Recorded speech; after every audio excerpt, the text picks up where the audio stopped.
አብደላ እንኳን ደህና መጣ። እንኳን ደህና ቆየ ዶክተር። ላንተም ለተመልካቾችም እንኳን በሰላም ቆያችሁ ለማለት እወዳለሁ። አሁን ደግሞ አዲስ በዚህ ሳምንት የስዋዓት ቀን አለ እና እንኳን በሰላም ያደረሳችሁ። የተቀበላችሁትን ሀድራ ደግሞ ለልጅ ልጅ የምታስተላልፉ ያድርጋችሁ ለማለት እወዳለሁ። አመሰግናለሁ። ታንክ ዩ። እኔ በጣም አድርጌ አመሰግናለሁ አብደላ። ምክንያቱም የሰማዕታት ቀን የኤርትራ ብቻ አይደለም፣ የትግራይም የሰማዕታት ቀን ሰኔ 15 ነውና ከ5 ቀን ማለት ነው። ስለዚህ እውነትን ነው፣ ሰማዕታት ሁሌ አደራቸውን ተቀብሎ ህዝቡ የሚጠቀምበት ህዝቡ የሚሻገርበት መንገድ የሚከተል የሚመራ አደራ ተቀባይ ያስፈልጋል። ያንን ተቀብለን ወደዛ የምናደርስ ያድርገን ያልከው ከልብ አመሰግናለሁ።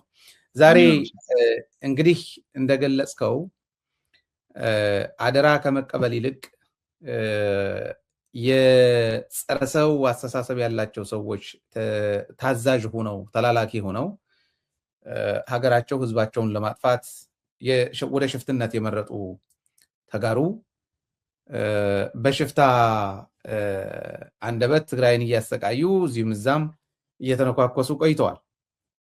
ሲመጡ ዋጋቸው እየተሰጣቸው ቆይተዋል።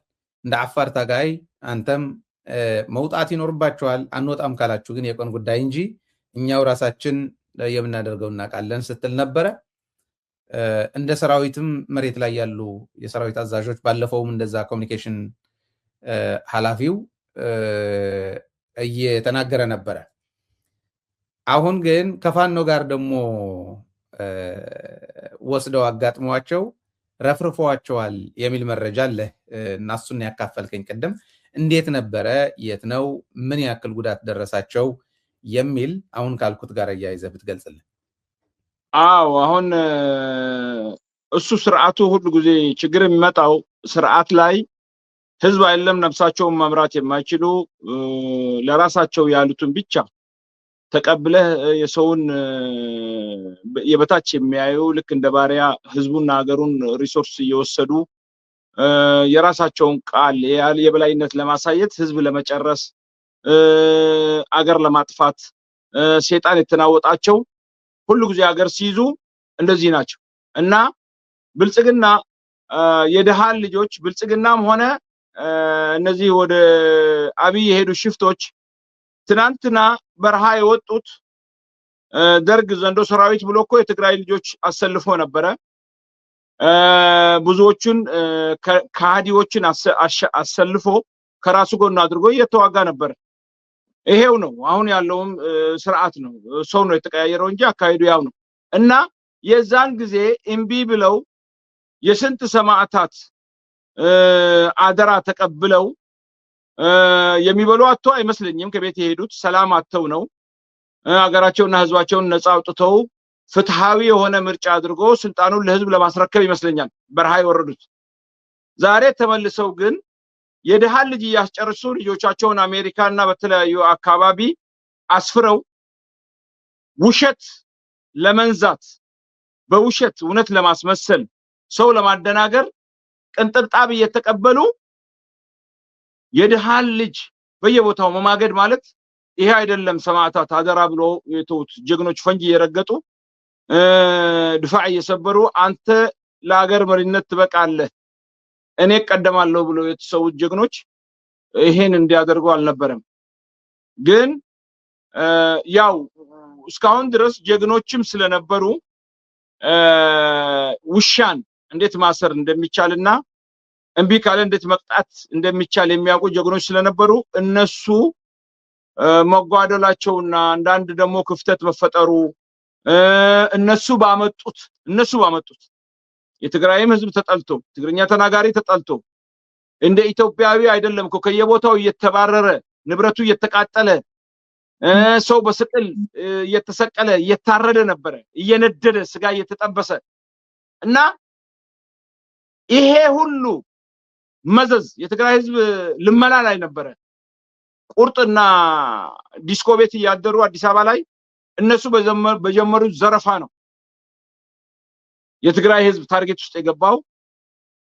ልክ ትግራይ ልዩ ነገር ጋዜጣ እንኳን አይገባም ነበር እነ ገብሩ አስራት ዛሬ ወጥተው የትግራይን ህዝብ ሲነቅፉ መሪ ሆነው ኑረው ይሄን ሁሉ አመት ትግራይን ሲገዙ ቆይቶ ሲገዘግዙ ቆይቶ 1 ሚሊዮን መስዋዕትነት የተማረ ኃይል በሙሉ ወጣት ዛልቆ ዛሬ ሰው ላይ ሲሳለቁ በጣም ያሳዝናል ግን ታደርጋለህ ፈጣሪ ማንኛውንም በደል ማንኛውንም ዙልም ማለት ዙልም በደል ለራሱ ላይ حرام አድርጓል ካደረክም አዱንያ ላይ እዚህ ዓለም ላይ ሳታይ አትሞትም ይሄ ታያለ በቅርብ ቀን ታያለ እነሱ አሁን እንደድሮ መስሏቸው ለመሸሽ ቤት እየገዙ ምንድነው እኔና እኮ አንተ ልንጋጭ እንችላለን የሀገር ጉዳይና የህዝብ ጉዳይ ግን ከሁሉ በላይ ነው መነጋገር አይችሉም ትግራይ ሃይማኖት አባት የላትም ሽማግሌዎች የላትም ትላልቅ ታጋዮች የሉም ወጥተው ሰው መሳደብና ውሸት መንዛት በትግርኛ ይጽፋሉ እንትን ይላሉ ይፈክራሉ እነ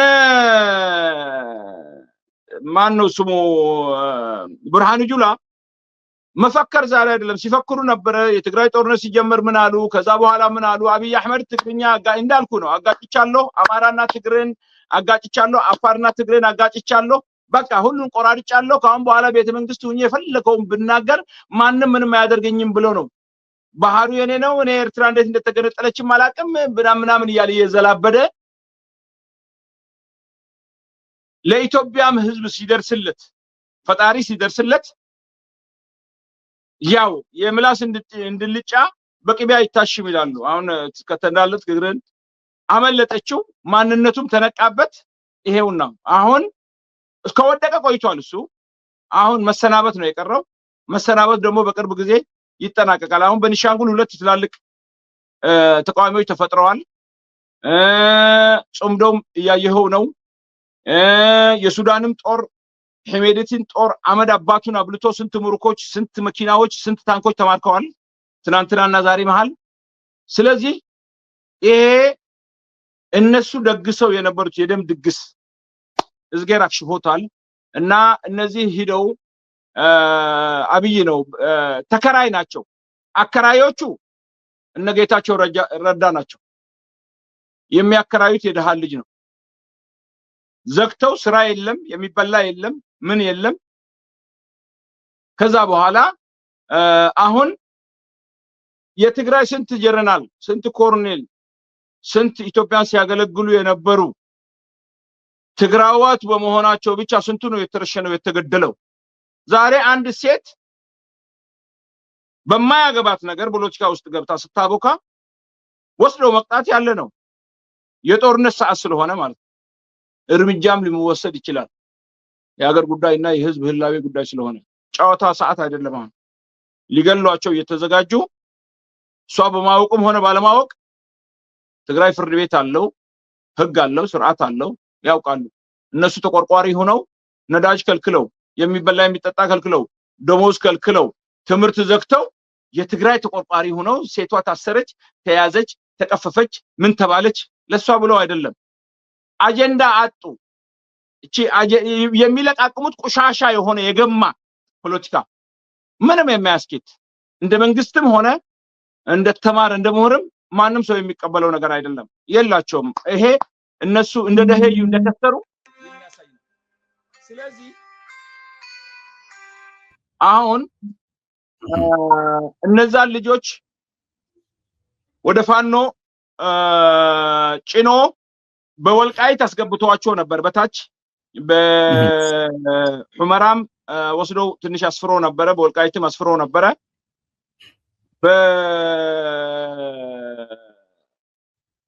እንትን ነው መሰለኝ በምንድነው የሚባለው ባለማጣና በመናመና በቆቦ አሳልፎ ነው መሰለኝ ያስገባቸው ገቡ 6 ፋኖ ነው የተሰዉት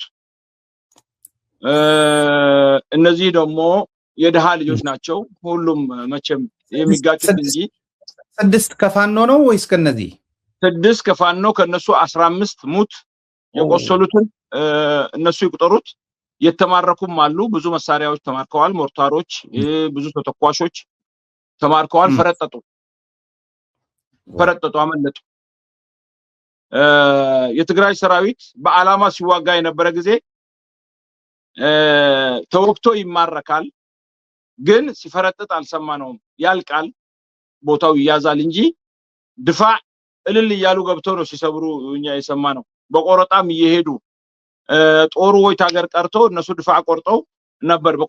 ቆረጣ ማለት ከባድ ነው በውትድርና እንትን ላይ እና ያው አፈር ድሜ ነው ያበላቸው። አሁን ይሄን 2 ቀን ከፍተኛ ስብሰባ አለ።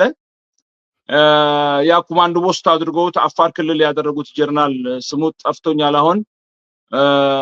በፌስቡክም ገጽ መከላከያ ገጽ ላይ ጽፏል። እሱም እየፈከረ ነው። መሳሪያም እንሰጣችኋለን። ብርጌድና ሐመዱንም እዛ አምጥተውታል፣ እያሰለጠኑ ነው። አፋሮችንም ደግሞ ተነሱ ታጠቁ እያሉ ነው። ዛሬ የሚታጠቅላቸውና ለነሱ ወንበር ዘረፋ የሚሞት ማንም ሰው የለም። ያው አሁን ደግሞ በጣም ከፍተኛ ባጀት ተመድቦ ትግራይ ላይ እንዳደረጉት ተቃዋሚዎቹም ውስጥ በጥቅማ ጥቅም ለመደለል ከነመሳሪያው እንደኩብሉሉ ለማድረግ ብዙ ስራዎች እየሰሩ ነው። እኛ ግን እናውቃለን። ማን ነው ቴሌፎን የሚደውለው? ሲደወለት መጥቶ ያስታውቃል። ማን ነው ተልኮ መጥቶ እዛ እንትን የሚለው? እጅ ከፍጅ እንደነሱ በጥርጣሬ ይዘን የምንገርፈው የምናስረው የለም። ሲያዝ ግን ከናቱ ቤትኛ ወጥተናል ያመጣ ነው። ሲመጣ ለራሱ ይመጣል። እዛ ሲደርስ ግን ህግና ስርዓት አለው ትግል። በዛ ተቀይዶ ነው የሚሰራው። ሲገባ በፍላጎቱ ነው፣ ሲወጣ ግን በፍላጎቱ አይደለም። ማንኛውም ትግል ላይ ተረዳኸኝ? ይሄ ገበያ አይደለም። መተህ አይተህ አያዋጣኝ ብለህ የምትሄድበት አለ። ስለዚህ እዛ ተከፋፍለዋል፣ እንደዚህ ብለዋል፣ እንደዛ ብለዋል። አንዲት ቃል የሚናገር ይሄን ዓላማ ለአፋር ህዝብ የወጣውን ትግል ለማደናቀፍም ሆነ ለማሰናከል ወይ የሆነ ነገር ለማድረግ የፈለገ ሰው በህይወቱ ለራሱ ነው የሚፈርደው። ፍርድ ቤትም አይሄድም። እሱ ለራሱ እንደፈረደው ነው። ጫዋታ የለም፣ አልቋል። ተረዳ? የሚሞተው ህዝብ ነው። ውሃ ጥም፣ ራብ በየቦታው የሚታረደው ህዝባችን ነው። ይሄን ሁሉ ሳይታየው ቀርቶ እሱ ልቅምቃሚ ሳንቲም እንሰጣለንና ምናምን ብለውት ነፍሱ የምትጫወትበት ሰው በነፍሱ ላይ ይፍረድ። የለም እንደዚህ አይነት ጫዋታ። ወታደሮች ነን እኛ። ምንም ነገር የለንም። ግበር አይትግበር፣ አድርግ አታድርግ፣ ከህግ ውጭ ሆነ የሚያዘው ሰው የለም። ከህግ በላይ ሆኖ ሐጅ ኢብራሂምም ቢሆን አያዘውም፣ ሊያስረው አይችልም። እሱም ከተሳሳተ ይታሰራል። የለም እንደዛ አይነት ነገር። ህግና ስርዓት ያለው ነው። ይሄ ትልቅ ሰው ነው፣ ይሄ ባለስልጣን ነው የሚባል ነገር የለም። ለሰው የሚያሸረጉድና የሚሰግድ የለም። ዛላንድ እግዚአብሔር ብቻ ነው የሚሰግዱት።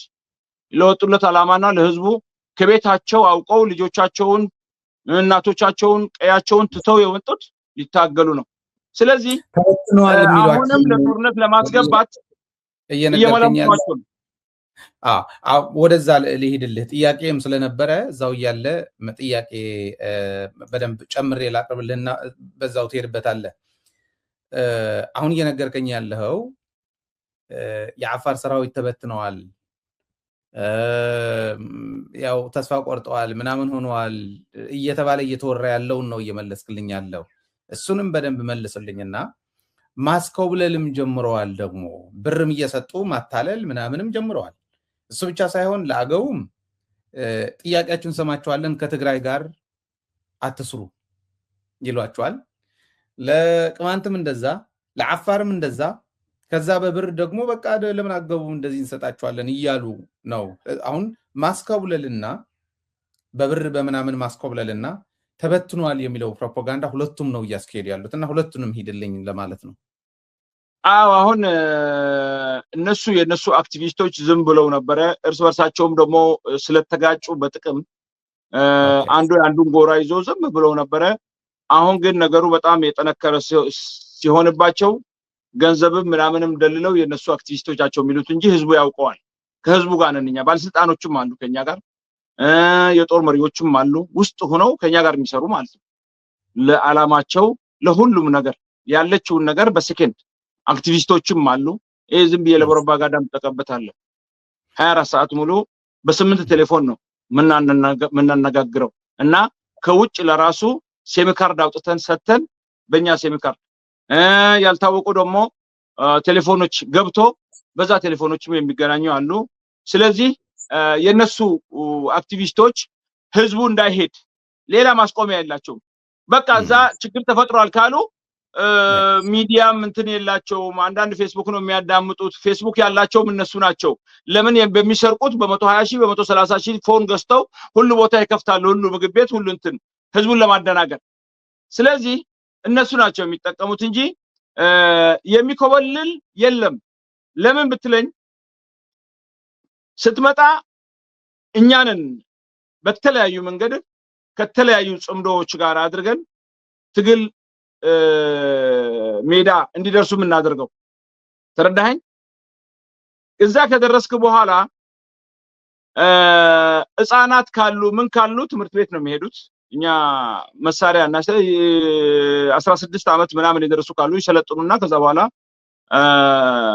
ካሉ መንግስቶች ጽምዶ አብረን ካደረግናቸው ጋር ተነጋግረን ወደ ትምህርት ቤት ይሄዳሉ። ህክምናም ምናምን ሹፍርናም ሌላም ነገር ነው የሚማሩት እንጂ ጦር ግንባር የሚያመጣቸው የለም። ከዛ በረሃ ኮብልሎ በእግሩ በአሁኑ ሰዓት እንኳን ሰውና ወፍ እየበረረ የሚወድቅበት ሀገር ነው ሀገራችን። ወፍ እየበረረ በሙቀት ኃይል ወድቀው የሚሞቱበት ሀገር ነው። ስለዚህ ይሄ እነሱ ፕሮፓጋንዳ ነው። ተረዳኸኝ? በመጀመሪያ ትግል ምን እንደሆነ ዛሬ አፋር ህዝብ ያውቀዋል፣ ውሃ ጥም ያውቀዋል፣ ራብ ያውቀዋል፣ አስተምሯቸዋል። ብልጽግና በደንብ አድርጎ 8 ዓመት የባሰ በፊት ከነበሩ ስርዓቶች የባሰ ራብም ችግርም አስተምሯቸዋል። እዛ አለ የሚማሩት እና እያዩ ነው ደግሞ ምን አይነት ትጥቅ አለን። የሙዚቃ ባንድ ሳይቀር ክልሉ የሌለው ክልሉ አንድ የሙዚቃ ባንድ የለውም። ክልሉ ለጦርነት ጊዜ ያመጣና ምናምንቴ ያንን እቃ ባንድ ሸጠውም አይታወቅም። እኛ ግን ከጦር አደረጃጀት አልፈን ከህክምና እንትን አልፈን ብዙ ነገሮችን አልፈን ዛሬ ሙዚቃ ባንዶችም አሰልጥነውልን ይሄው በየጊዜው ነው የሚለቀቀው ፌስቡክ ላይ እና ለሰራዊታችን እንዳይጨነቅ ተረዳ። ትግል ከባድ እንደሆነ እናውቃለን። እኛም ስለነበርንበት እንዲዝናና በተቻለን መጠን ተረዳ። እነሱ አንድ ቀን አርዳው ያቅም ለነሱ ልዩ ኃይልም ይሁን ፖሊስ የገማ ጤፍና ምናምን ከተጣለ መካዚን አምጥቶ ነው የባጀቱን ለመብላት የሚያበሏቸው። ምግብ እንኳን አያመጡላቸውም። እኛ ጋር ግን ግመልም ሳይቀር ባለችን አቅም ገዝተን ለሰራዊታችን እናቀርባለን እና የነሱ ፕሮፓጋንዳ ነው እንጂ የሚበታተን የለም ምን የለም። ብቻ እነሱ ዝም ብለናል። እኛ አሁን ስራ እየተሰራ ነው፣ አብረን እየሰራን ነው። በሁሉ ነገር በካርታ በወታደራዊ አመራሮች በሁሉ የተጠና ስራ እየተሰራ ነው። ዝም ማለታችን ገርሟቸዋል። አንዳንድ ጭንቅላት የሌለው አቅም ጦት ይመስለዋል። አንዳንዱ የጎሳ ፍራቻ ይመስለዋል። የለም የሚመጣ ማንኛውም ሰው መንገድ ላይ የሚቆም እኛ እንፈጨዋለን። በቃ ማንንም ሞት አንድ ነው። ሁለት ነገር ነው፣ ነፃነት ለማግኘት ወይ ለማሰዋት ነው የወጡት። ሌላ ምንም ነገር የለም። ፊታችንን እያሳየ የምናገር ማንንም አንፈራም ፈጣሪ ካልሆነ በስተቀር። እዛ የሚታረዱት ህፃናትና ሴት ፍየሏና ምናምን እንትን እንዲል መንግስት የሷን ሰላምና ደህንነት መጠበቅ ሲገባው ሚዲያ ላይ ወጥተው እንኳን አይናገሩ። ስለዚህ አሁን የተማረ ኃይል ይመጣል። አደም የሚባል የትምህርት እንትን ያለው እሱ ወይ ደግሞ ማዕከላዊ ኮሚቴ ከነሱ ጋር ያለው አለ እንደዚህ የተማሩ ኃይሎች አወር አርባን ከቻንኩሎ ሊለው ነው ብለው እነሱን ይሰድባሉ። ወጥተው ሴት ሳይቀር ይሰድባሉ። ራቁት አድርገው ሶሻል ሚዲያ ላይ ይለቃሉ።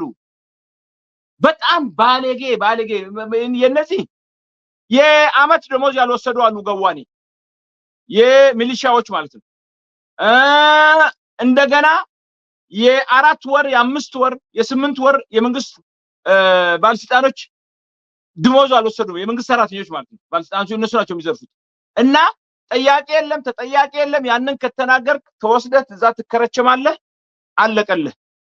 ስለዚህ በአፍሪካ ላይ እኔ እንደዚህ አይነት ዲክታቶር አላየሁም። ተረዳ? ህዝቡ ላይ ማን ላይ ነው አቤት የሚባለው? እሱ ከሱ በታች ያሉ ዕውቀትም የሌላቸው አቅምም የሌላቸው ሰብስቦ አምጥቶ እንደ መረጃም ይጠቀምባቸዋል። ህዝቡን በእነሱ እየፈጨ ነው። እነሱ ናቸው ፕሮፓጋንዳ ቢያርገው ሰራዊት ተበትኗል፣ እየገባ ነው፣ ምን ያለው አንድ ነገር ነግረናቸዋል። የተወሰነ ስራ የሚሰሩ መቀሌም አሉ።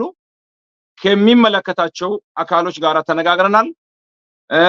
ይሄ ድሮ የተሰራበት የተቃጠለ ፊልም ነው። በደርግም ጊዜ በሌላም ጊዜ መስለህ ገብተህ ሌላ ህይወታቸውን ያስከፍላቸዋል። እዚህ መጫወት ህይወታቸውን ያስከፍላቸዋል። በህፃን 16 17 ዓመት ልጆች በረሃ ላይ ወርደው በነሱ ህይወት ቆምራለሁ የሚል በራሱ ላይ እንደፈረደ ይቆጠረው። 24 ሰዓት ምን እንደሚሰራ የሚመለከተው አካል ይከታተላል። ሞይት ነው የሚገናኘው፣ ይከታተላል። ሁሉ አለ። ስለዚህ በWhatsApp ቢገናኝ አያገኙኝም፣ በምን ቢገናኝ አያገኙኝም። እሱ የሚደውልላቸው ሰዎች እነሱ የሚደውልላቸው ሰዎች ከነሱ እናገኛለን። እኛ እንደዚህ ሊያደርጉ ነው፣ እንደዚህ እንትን እያለ ነው፣ እንደዚህ የሸረቡ ነው ከውስጥ። ስለዚህ በእሳት አትጫወቱ ነው የምላቸው እና ውሸት የውሸት ፕሮፓጋንዳ ነው። ከመጡ ታዲያ እነሱ ለምን ያጋልጣሉ? ኤርትራ ውስጥ ገብተው ሁለት ቦታ ተከፋፍለው እኛ የሻዕቢያ ሚሊሺያ አንሆንም። ምን ሻዕቢያ ሚሊሺያ አላደረጋቸውም። የኔ ወንድም ኢምዳድ በቂ ኢትዮጵያ ማንቀጥቀጥ የሚችል ኢምዳድ አለን። ኑ ተሸከሙ ነው የምንላቸው መሳሪያውን ለመብታቸው ስንል። ተረዳ? ማን ነው በአሁኑ ሰዓት አንድ ቤቱን ከመቀለብ አልተቻለም። ትጥቅ ይሰጡናል፣ መሳሪያ ይሰጡናል፣ ስልጠና ይሰጡናል። ጽምዶ ማለት ነው። ወንድሞቻችን ችግራችን የገባቸው ከዚህ ሌላ ምን አለ? እነሱ ሰው እንደዚህ አድርጎ ላቡን ልጆቹንና ቤተሰቡን ማስተዳደር አልቻለም። የራሱን ደሞዝ አይሰጡትም። ወደ ውጭ ያሸሹ ነው። ጅቡቲ ላይ መሬት እየተሰጣቸው ነው። ፍሪዞን ላይ መሬት አላቸው። ኢምፖርት ኤክስፖርት ይሰራሉ። ምን ይሰራ ሁሉ ይሄ በሁሉ ነገር መሬት ይሸጣሉ። መቃብር ሳይቀር ነው የሸጡት። ተረዳ? እና ይሄ የሚባለውና የሚወራው ከነሱ ለነሱ ነው። እኔ አሁን ለነሱ ላይ መመለስም አይገባኝም ነበረ፣ ግን ስላበዙት ቢጠነቀቁ ጥሩ ነው። እነሱ በሚፈትኑበት አካባቢ ገንዘብ ስንት ነው የተላከው፣ አካውንት ውስጥ ስንት ነው የገባው፣ ምንድነው የተባለው ምናምን በጎሳ በዘመድ በቤተሰብ ምናምን የሚባል አማርኛ የለም። እኛ ታጋዮች ነን፣ ማንንም አንነካም። ሰውን ልንበድል አይደለም የወጣ ነው፣ ልንሰርቅ ልንዋሽ አይደለም የወጣ ነው። እሱን ጠልተን የወጣ ነው። እሱን ጠልተን እሱን የምንደግም ሰዎች አይደለንም። በእኛ በአፋር ህላዌና ትግል ላይ የመጣ ሰው ግን ራሱ ላይ ከራሱ ይጣ ማለት ነው። እኛ እቺን ነው የምንላቸው። ከገባቸው አይገባቸው አያዳምጡም እኮ ለምን ስለሚላኩ። እነዚህ ደግሞ አሁን የሚናገሩት ልጆች የጫት ሆቴል ይያዝላቸዋል። በ16000 ብር ሆቴል ያማቹ ሆቴል እዛ አልጋ ይሰጣቸዋል። ምግብ ይበላሉ። ተረዳ? ከዛ በኋላ ግን ለሳንቲም ብለህ እላፊ መናገር እናንተ ማለት ዋጋ ያስከፍላል።